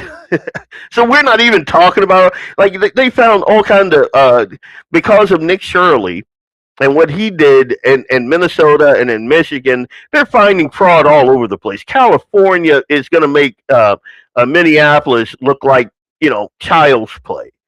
I was watching an interview where there was this one doctor. He was semi-retired, but these people were using his doctor code to sign all these people up for like Medicare scams and hospice scams, and so when the reporter brought him like all of the evidence, he's like, yeah, I didn't do any of this. Then they go to the place of business, and they didn't want to talk. They didn't want to talk. All of this money, like, we think that it takes the extraordinary amount of money to run our government. And whenever we talk about, you know, streamlining or giving us some of our tax money back or anything to, oh my God, the liberals go, how will your roads get fixed? How will you have firefighters? And they always go to that crap. What they never talk about is USAID. They never talk about all the fraud, waste, and abuse. They never talk about how COVID, and Perry made this point the other day, how the whole COVID scam drove inflation. Why? I haven't heard anyone talk about that. And when he said it, it clicked. I'm like, oh, wow. I don't know why I never even thought of that. But do you understand the amount of money, the amount of just unbelievable cash that was injected? But we're talking about Pete Hegseth and $22 million. That's what we're talking about. Yeah, I'm good for a cold pizza and a beer. I'm good for, but the troops, I think they deserve a little bit more than that. Speaking of Due North Political podcast, we had a segment called Stand If You Agree. And this was my stand if you agree. Let me know what you think.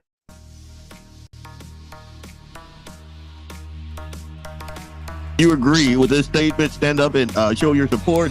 The Second Amendment is non-negotiable. Defending our right to keep and bear arms is non-negotiable. If you agree with this statement, stand up and show your support.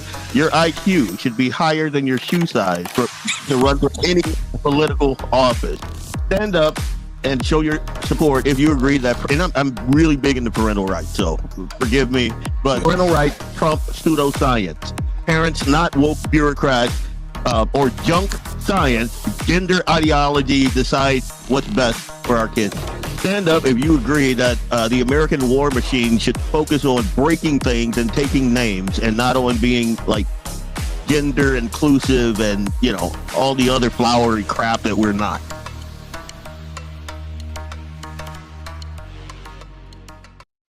And there's just so much. It's like I could get on here and go for 6 hours a day, just scrolling through social media, scrolling through news stories, and coming on here and just kind of bitching about it. I could, because there is so much wrong.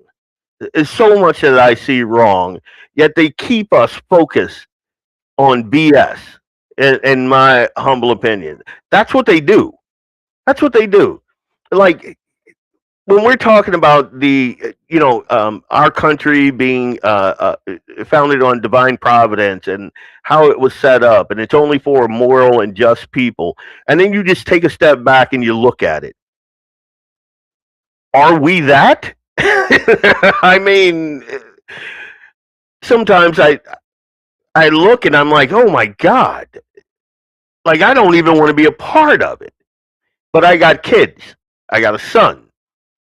And so the reason I try to grind, especially when it comes to politics, is because I know that politics shape the direction of America. It shapes Americana. It shapes what I'm going to leave to Eli. And I want maximum liberty. I don't want people fleecing him. I don't want people sending him to garbage wars. I don't want, like, his family while he's at work, someone that shouldn't even be in this country, assaulting them or worse. And I look at these things like common sense things. I don't want pedophiles running around.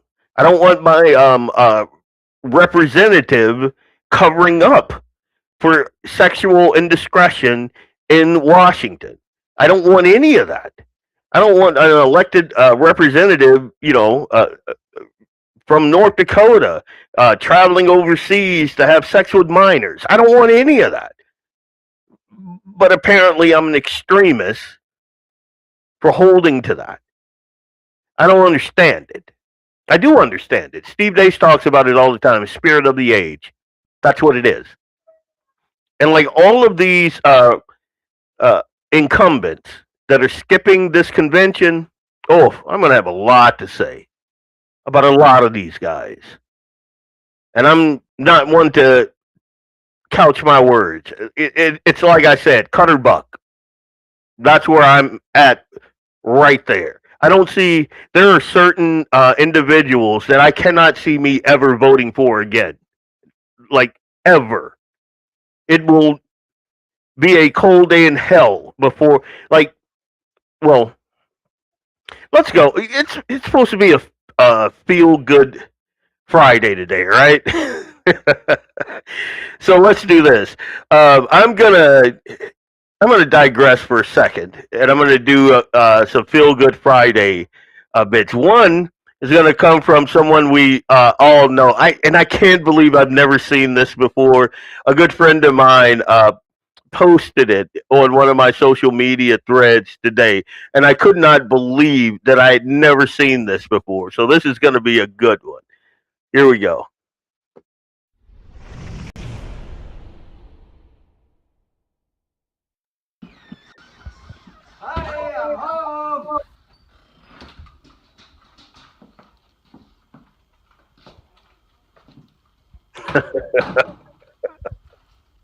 This is awesome.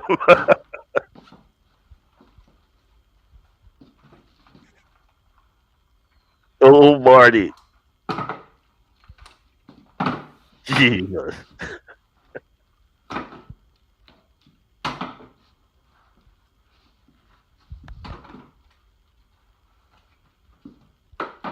Good God. Wait. It's not done. Okay. How awesome is that? That's just wow. I can't, that makes me feel good. And if you know Marty, and I know a lot of the folks in my audience know Marty. Marty is the guy I got the Coonhound and the Beagle from. A really good guy, but I thought that was phenomenal because I may or may not have purchased a firearm recently, and me and my wife had this conversation. So I thought that was great. Another feel good Friday for me, and this is.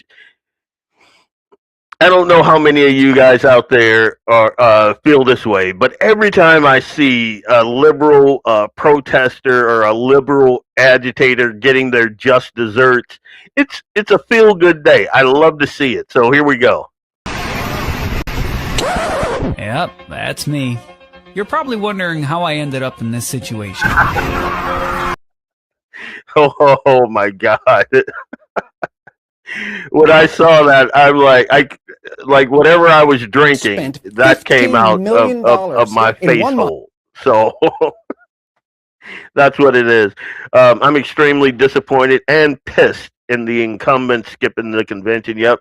Having said that, no effing way I'd vote for. No, absolutely not. I am not. Hang on. Hold on. I am not voting for a Democrat. Like that, if you know me, you should know that is automatically out the window. That's not gonna friggin' happen. I can't allow those people to gain power at all. I just no. So Jamie, no.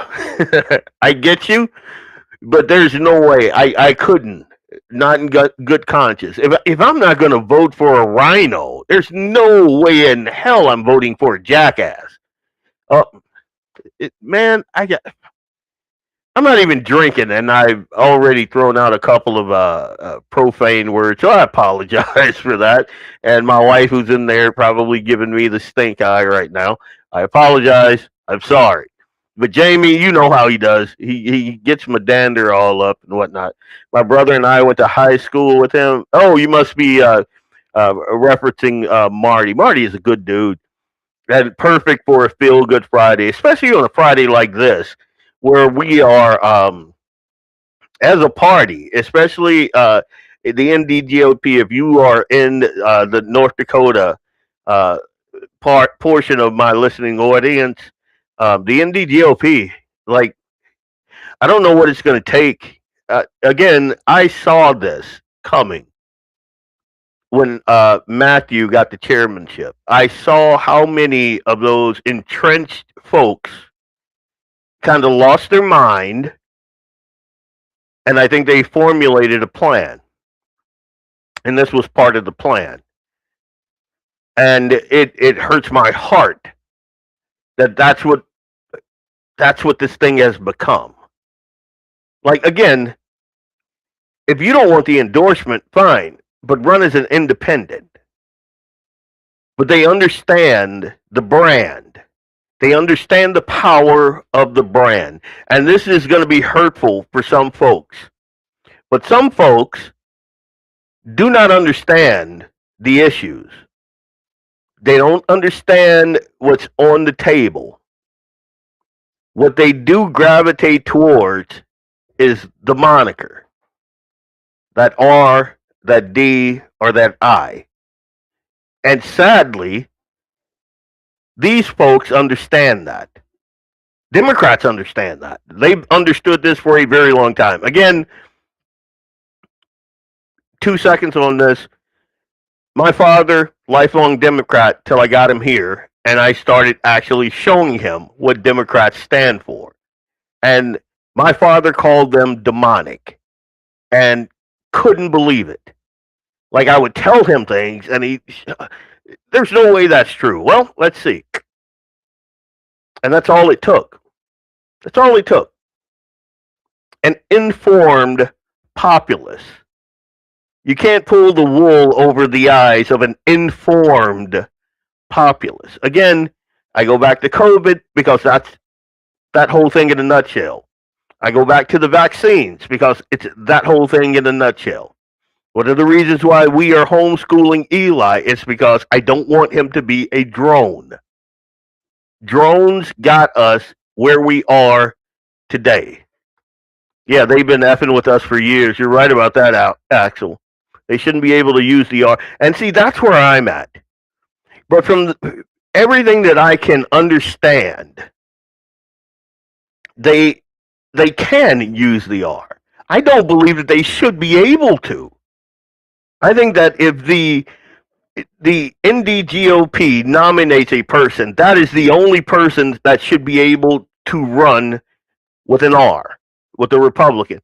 With an incumbent, though, it kind of becomes associated with that incumbent. Again, uninformed electorate. And it's sad.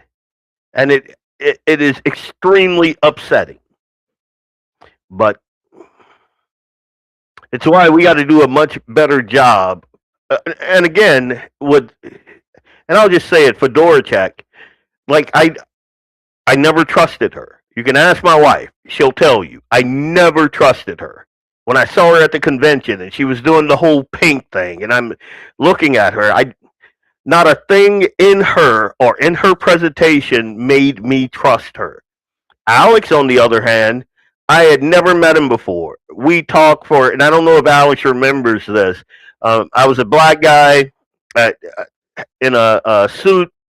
I think he was 6 at that time. The 6-year-old came up, shook his hand, felt the calluses, and we had a 2-minute conversation. And I'm like, yeah, I like this guy. I've asked Julie's campaign manager numerous times. Yeah, no, that'll never happen. JD, there's no way in hell she's coming on your show or mine. Alex has been more than happy to come on more than once, and he's a badass American and a true gun guy. Yeah, I know this. I knew this within 5 minutes of meeting him and talking to him.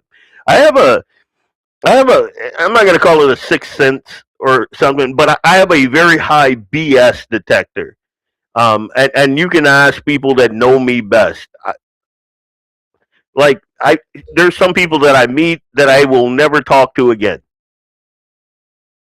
And there are some people that I meet and I'm like, yeah, that's a good person right there. And all it takes is a 5-minute conversation. A lot of the times, and I know that. When I first met Perry, I knew that right off. And he is as gruff a dude as you ever want to meet. Perry Schumacher is. But meeting him, I was like, yeah, this dude is trustworthy. With Fedoracek, never got that. Never got that. And there are other candidates and incumbents that they feel off. And that's just me.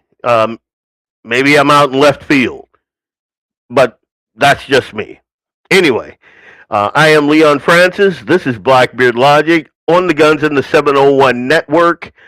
Be sure to tune in to Vance Bishop Sunday morning for the Sunday Sportsman devotional. I am subscribed, so my phone will wake me up just to get that. I love it because he gives you some Jesus and then hunting and fishing and all of that stuff. And he doesn't drone on like I do. Like, you're not going to be there for 2 hours. You're going to be there for a good 30 minutes, and you're going to get the word, and it's going to fill you. It's going to set the tone for the day. So check that out. And then I can't say as always because I am not entirely clear on when Clay, I think this Thursday, it's going to be the same schedule. So check out Clay Thursday night, Guns in the 701. This Thursday, if I'm wrong, I'll correct it on my social media. But as it stands now, I think it's still Thursday until after Lent. And check him out. He had a really cool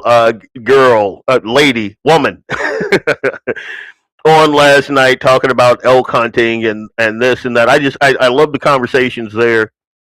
And Clay is the type, doesn't put on airs, comes as he is, real talk. And I've always loved that about him.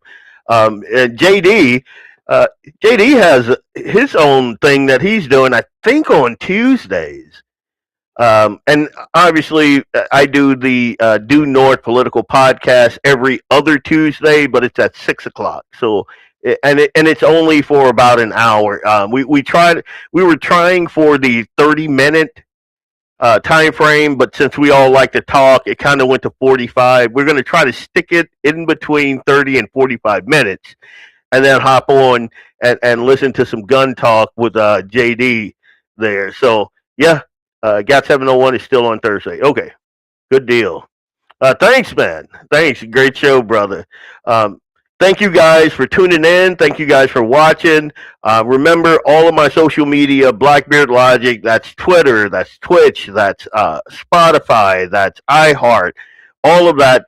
All of this will be uploaded, and you can watch this on YouTube, on Twitter, on Facebook. So, like, subscribe, tune in, share, help a brother out.